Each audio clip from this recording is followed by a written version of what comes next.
And good afternoon. Welcome back to Thursdays with Charlie, episode 94 on the 31st of March, 2022. One quarter of the year is already over as of today. Continue wishing you a good Lent, a happy Lent. Hopefully it's bringing about those 40 days of change and improvement in all of our lives. God wants to make us into those people He wants us to become. And Lent is a perfect opportunity to work along with God to have those changes happen. We're very glad to announce, and I'm very proud to announce, that the second shipment of Word and Song finally arrived this week. So these books, which have all of the Sunday readings throughout the rest of this year, up until the beginning of Advent at the end of the year, and all the songs that we'll be using are all here. They're $5 each, and they are available now at the church. We'll bring some down to the Riverside, and we'll have 200 of them, so we're making them available. Thank goodness they arrived. We certainly waited long enough for them, and I know a lot of people were waiting for them. Hopefully we'll catch a good number of our snowbirds before they leave, and they'll be able to pick up their copy to take along home with them. So again, Word and Song has arrived. They're $5 each, and we have them available up at the church beginning today, and there also will be available at the Riverside. We'll bring down a box of them to have over there for people who might want to pick them up over the weekend.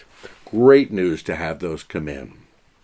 Our Tiger Masses continue at 6 a.m. on Fridays, and there's only 2 more Tiger Masses left. Tomorrow is the 5th Tiger Mass, and the last one at which we give out Tiger Tales to those attending. And on the following Friday, we will have, it's the 8th of April, we will have the Mass, and we will give out the Tigers to those who have attended 3 or more of the Tiger Masses. Please, everybody, bring back your Tiger Tales, not this week, but next week on the 8th of April, when you come for the last Tiger Mass of the season. Please bring back all of the Tiger Tales, because we do reuse them every year. Thank you so much for all those who have been coming. We're between 50 and 60 people who have been coming every Friday, so we really look forward to passing out between 50 and 60 tigers along the way. So we're very grateful. Stations of the Cross continue at 6 p.m. on Friday evenings, and they will go on for 3 more Fridays. We'll have the Friday tomorrow. We'll have them again on the 8th of April and on the 15th of April, which is Good Friday. We'll have the Good Friday service in the afternoon, but we will still have Stations of the Cross on Good Friday.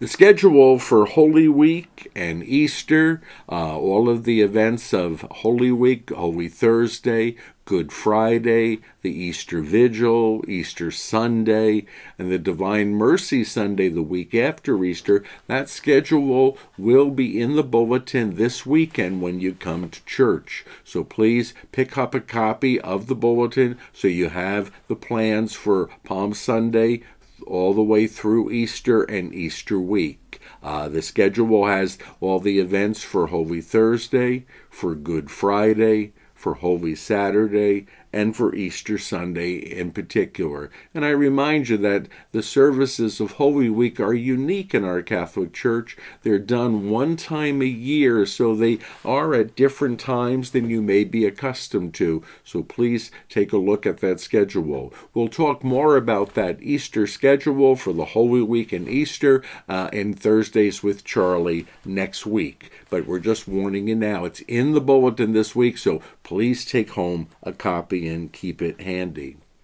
Not this weekend, this is the 5th Sunday of Lent, but next weekend will be Palm Sunday weekend, and we do have palms available at all of the Masses for that weekend. So whether you're going to Mass at the Riverside or at the church, we will do the blessing of the palms and give you palms to take home to your houses.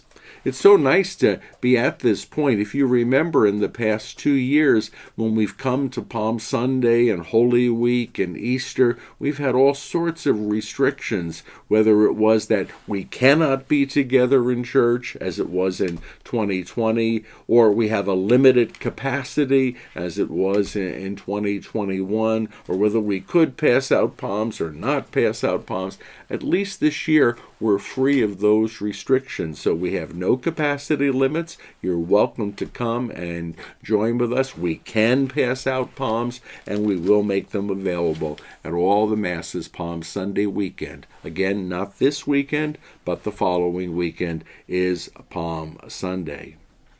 Last Friday, for those of you who were with us, we celebrated the consecration of Russia and Ukraine to the Immaculate Heart of Mary, in union with the Pope and all the bishops around the world. As far as I can tell, this was the first time in history that the Church lined up to do something at exactly the same time on exactly the same day throughout the world, to consecrate Russia and Ukraine to the Immaculate Heart of Mary. And it was beautifully done. If you attended our service here at church, I think we did a really nice job of proclaiming the message of Fatima and commemorating the Annunciation, which was the feast on Friday, and then doing the act of consecration. The people who went up to the Diocese of Las Vegas, where Deacon Dan was participating in our name, said that it was an absolutely beautiful service, a bit longer than ours, but an absolutely beautiful service. I don't want to neglect, but there were two commemorations that occurred this week that I want to make sure we do remember. So even though on today, as we're several days removed from them, I want to go back to March 29th, which was Tuesday of this week, and remember that March 29th is the National Vietnam War Veterans Day. It was established in 2017 by President Donald J. Trump. He signed it into law, making it a national day of remembrance. So the National Vietnam War Veterans Day has only been observed since 2017. It's the 5th year of observance for it. The Vietnam War is amazing in history for its length. It lasted from 1955 through 1975. So for 20 years, people were severely affected by the war, the amount it took in lives, the toll it took on our economy, and all of the things connected with it. So the day, the National Vietnam War Veterans Day, was designed to commemorate several things. It was to commemorate those who served in Vietnam during those years, 1955 through 1975. It was to commemorate those who served in other theaters of the world in our military during those years. It was designed to honor those service organizations like the USO and the Red Cross, which worked so closely with our troops during those years. And it's also supposed to honor the advances in science and technology and medicine that came out as a result of the Vietnam War. I looked up some statistics on the Vietnam War, those 20 years, 1955 to 1975, and I'm going to share some of those statistics with you. The average age today of a Vietnam War veteran is 68. The above age is the oldest Vietnam War veteran is in his late 90s. But the veteran's average age for those who served is 68 years old today. The average age during the Vietnam War of those who served was 19, a very young age. I looked back, the statistics for World War II say the average age during World War II was 26. So these were 7 years younger. Most of the people involved in Vietnam were much, much younger than those involved in World War II. And remember, if you lived through that particular time period, we were all very concerned about the federal draft into selective service, as it was called. Within 30 days of reaching his 18th birthday, every male in the United States had to register for the federal draft, and you were assigned what they called a selective service number. That was your draft number, your selective service number. And you had to do that within 30 days, either before or after your 18th birthday. You had to do that as an American male. I remember doing that, and I actually tried to look and find. I know I have my draft card somewhere at home. I was not able to locate it, but it's one of those things that you do kind of keep. You remember that you did it. Now, my 18th birthday would have been in 1966, so that's when I registered for the draft. And as I recall, I think I went down and I registered in person in Hackensack, New Jersey on my 18th birthday. I don't think I did it in advance or after. I think I did it on my birthday itself. Now, because I was going to college, when I got into college in September, I got a deferment from the draft for the years I would be in college. And when I went from college to the seminary, there was an additional deferment that was granted. So I knew pretty much that unless things really, really got bad, those deferments would hold. So my military service was deferred. I believe the exemption was called a D4. I'm not positive on that. That's why I was looking for my draft card to find it. But I think I was exempted under the college exemption first, and then they actually had a seminary exemption. They actually honored the fact that you might be studying to become a minister or rabbi, something in the religious field. During the Vietnam War, those 20 years, 258 Medals of Honor were issued. That's more than were issued during any other period in our U.S. history. So many people were honored for their wartime valor. That's the highest military honor that can be given. It's interesting to note that in Vietnam today, the war is not called the Vietnam War. It's referred to as the American War. So even today in Vietnam, the war is called the American War. And we all remember the anti-war rallies that went on, perhaps the anti-war songs that went on during them. We remember the whole period in American history. There was probably no one who lived through that time frame who was not in some way affected by the Vietnam War, whether it be because you yourself had served in it, you lost somebody who served in it, someone came back who had served in it and was changed forever by the war, or you were a family or friend or member of an organization with somebody during it. It certainly affected our American history very, very much.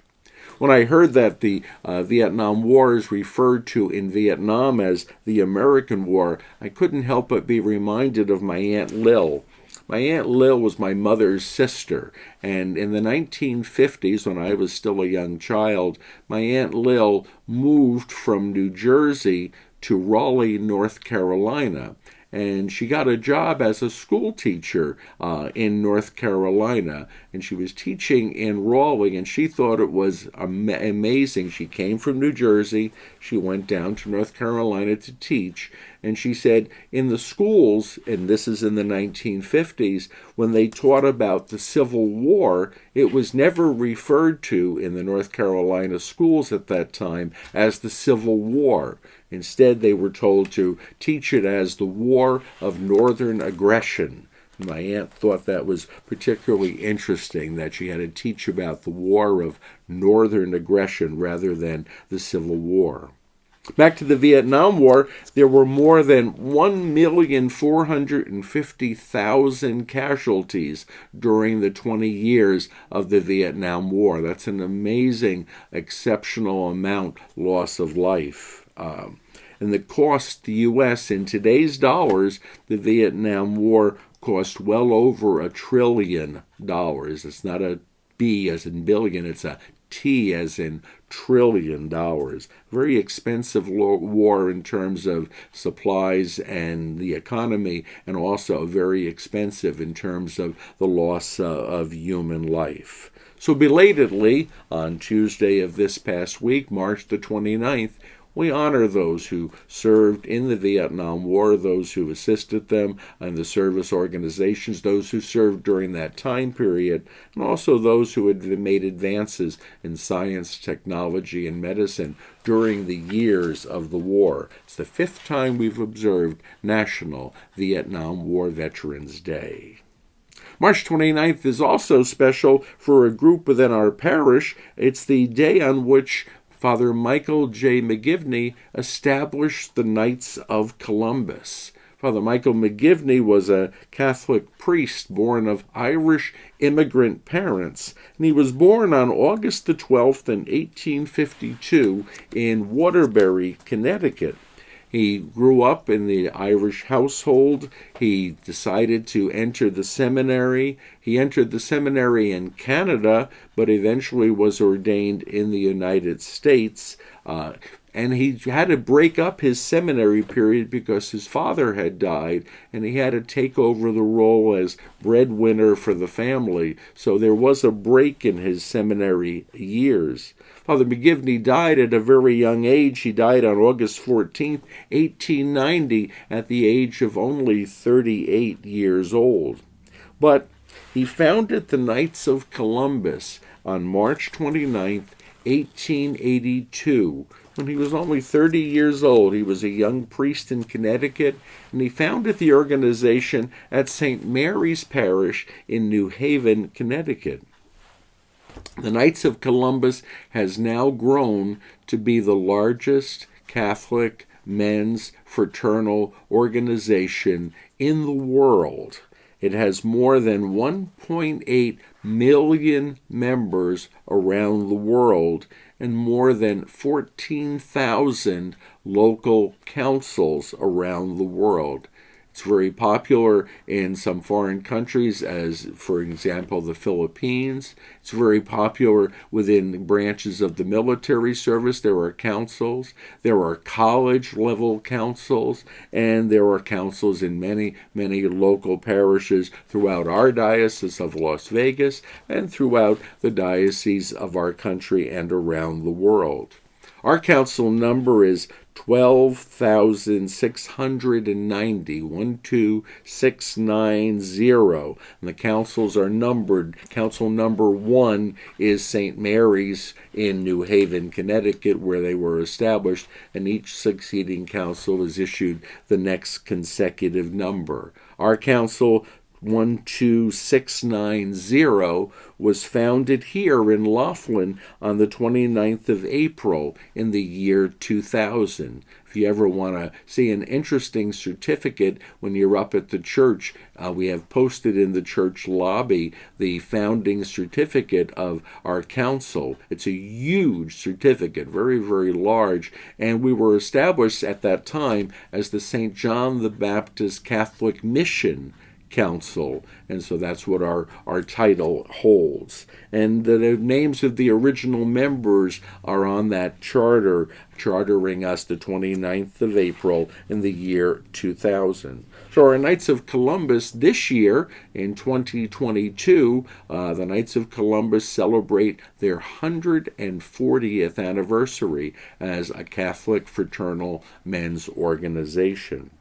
There are 4 pillars, if you will, or the customs of the order, and the first one is charity. They believe that much of their activity should be devoted to giving away the money that they would make. Originally, the Knights of Columbus was established as a funeral benefit organization. It was to give Irish immigrants in that particular parish, St. Mary's in New Haven, a way of setting up and establishing funeral monies for their families should something happen to them along the way. The second principle is unity. The Knights of Columbus has a great deal of loyalty to the idea of uniformity, unity in beliefs. That's Catholic men's organization, unity of purpose and all they do. Their third principle is fraternity, that they wanted to provide for the men of their councils an opportunity to fraternize, to spend time with like-minded individual Catholic men. And their fourth pillar is patriotism. They chose Christopher Columbus as their patron because they considered him as the founding principal idea behind our great American nation. And so they chose to be Knights of Columbus. The idea of knighthood comes from the ideas of chivalry and the fact of giving of self for the benefit of others, and not only for living for oneself. So our Knights of Columbus, 140 years old this week. We're very, very grateful for that. By the way, Father Michael McGivney, their founder, who died at the age of 38, again, he founded the Knights of Columbus as a 30-year-old priest back in 1882. He is up for being considered for sainthood. He's considered, the process has started. They're waiting to go through more and more of his writings, and also expecting and awaiting a miracle to take place, which would be heaven's imprint, if you will, on his cause for canonization. If Father Michael McGivney is canonized, and very likely he will be, he would be the first American-born parish priest to become a saint.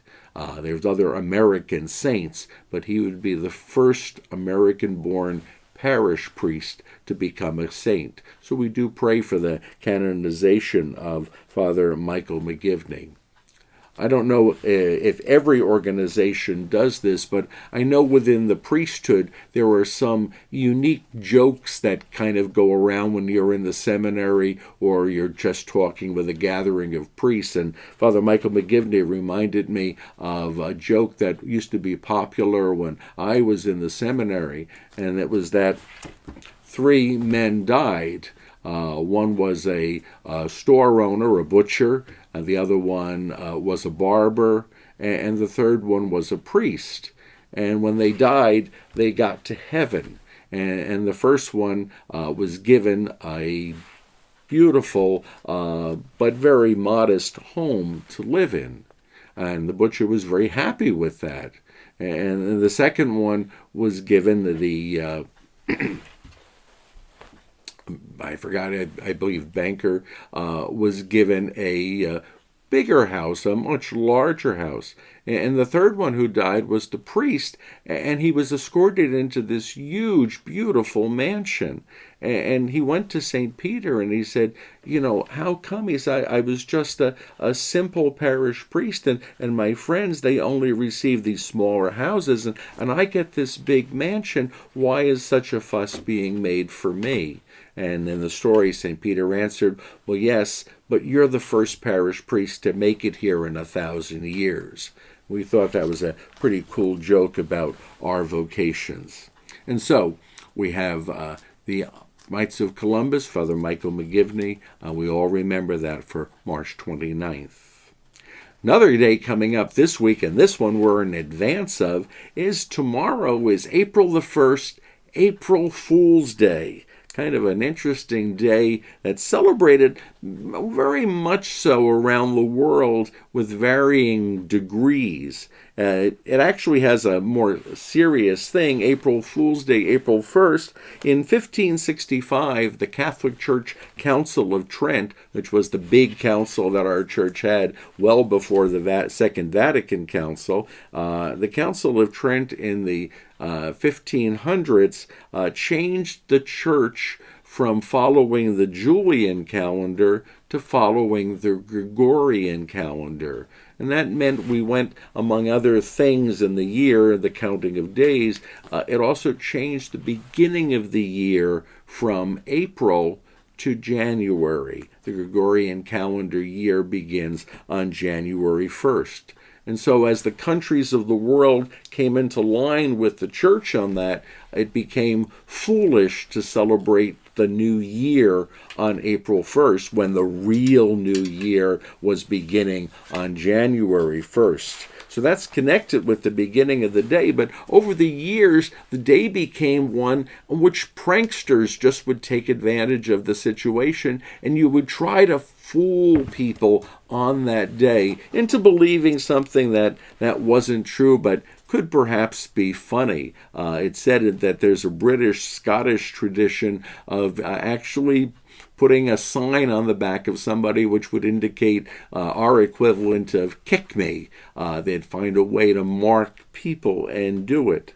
Over the years, there's been examples of fake news stories. I know we speak about fake news having influence in our political scene, but there have been fake news stories over the years that have gotten people's attention on April 1st, April Fool's Day. You got to be careful what you might read tomorrow. For instance, there was a newspaper up in Boston, Massachusetts, that on April 1st, back in the 1800s, one day spoke about a volcano erupting in Milton, Massachusetts. And people were getting very excited. Well, wow, this happened. What's going to happen with the cause of it? And they didn't realize that it's April 1st. There's no volcano in Milton, Massachusetts. There's all sorts of pranks. I was amazed. I went online this week. You can find lists of 20, 30, 40, as many as 50, I found, different pranks to pull on April Fool's Day. Some of them range from things like taking saran wrap and wrapping your toilet with it so that it will cause a mess when someone tries to use it, exchanging the sugar and salt in the shakers so that someone will put what he thinks is salt but it'll really be sugar on something, or they'll take what he thinks is sugar and it'll really be salt and put it on something or put it into his or her coffee. There's all sorts of pranks that can come up there. April Fool's Day is also considered by some to be the holiday for atheists. And the reason for that is in the book of Psalms in the Bible it says, "The fool says there is no God." And so if we want to find a holiday that's particularly suited for atheists, well, that would be April the 1st, April Fool's Day. So I hope you find some interesting prank tomorrow to play. Hopefully it's an innocent prank and it doesn't get anybody into trouble or get anybody hurt in any way. Please be careful. Pranks can and do sometimes go wrong.